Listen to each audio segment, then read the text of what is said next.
Hi and welcome to Bob Harper Jukebox Amplifier Repairs from Somerset, England. And today on the bench we've got a Wurlitzer amplifier. This is a model 534, which I think is out of 2300S jukebox, I believe.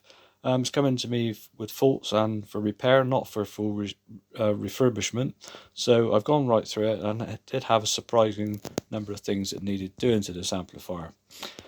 Starting with the mains power supply, unfortunately the rectifier tube had the center locating pin snapped off, so I've replaced that. Just don't want any danger of that putting in the wrong place.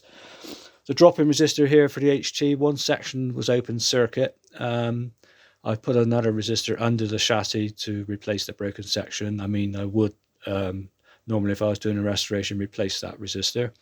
Moving over to the amplifier itself, this has been worked on by someone else. And it's been converted from 6973 valves to EL84 valves. These got the EL84Ms, which will take a higher plate voltage, which is fine.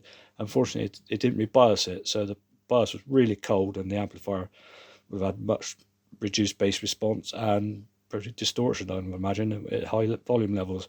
Anyway, I've sorted that out. I've rebiased it, so the EL84s are working as they should.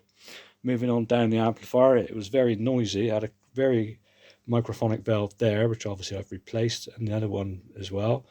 The other valves tested okay.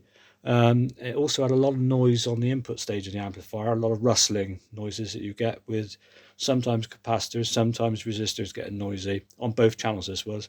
So I've replaced all the resistors and a couple of capacitors around the input stage of the amplifier, and now all that noise has gone away. Okay, what else have I done? Oh, and obviously replaced the mains lead because it was pretty crappy, pretty crumbly, with a new 3-core mains lead for it. Okay, so he's all done. He's ready to go. So we'll put it on for you. Have a little listen. Tremendous bass and treble response on this. I hope my phone can pick it up. These amplifiers really got fantastic response on them.